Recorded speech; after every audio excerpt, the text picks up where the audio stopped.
taon-taon tuwing ika-30 ng Oktubre ay ating ipinagdiriwang ang National Day of Charity. Ito ay upang maipromote ang compassion, solidarity at social responsibility sa ating mga Pilipino. Kaugnay niyan, bukod sa ating gobyerno, ay may mga non-government organizations rin ang nakikiisa at nagpapaabot ng kanilang tulong sa mga nangangailangan sa diwa na rin ng selebrasyong ito. Panoorin po natin ito.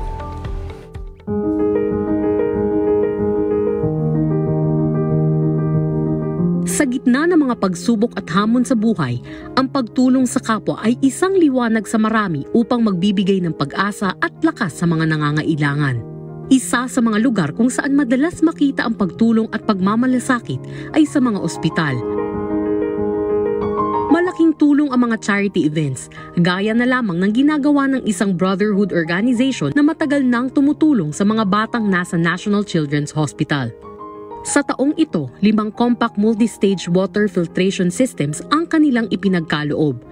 Kasama nito ang financial donation para sa maintenance upang matiyak na patuloy itong mapakinabangan ng mga pasyente.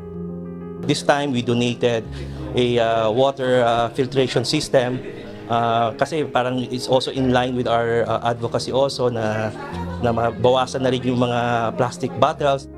Makailang beses na rin silang nagsasagawa ng iba't ibang fundraising projects upang makalikom ng pondo para sa mga batang may cancer. Ang National Children's Hospital po ay ang aming chosen beneficiary since 2017 po. No? So, noong 2017, meron na kaming ginawa para sa National Children's Hospital. Labis naman ang pasasalamat ng pamunuan ng NCH sa maraming taon na pagtulong ng grupo. Nagpapasalamat sa lahat ng donors at magiging donors pa ng aming hospital, the National Children's Hospital. At makakaasa kayo na lahat ng inyong mga donasyon ay aming pagpapahalagahan. Samantala, natulungan din ang 2 cancer patients. Matagumpay na nasalina ng dugo at nabigyan ng tulong ang 2.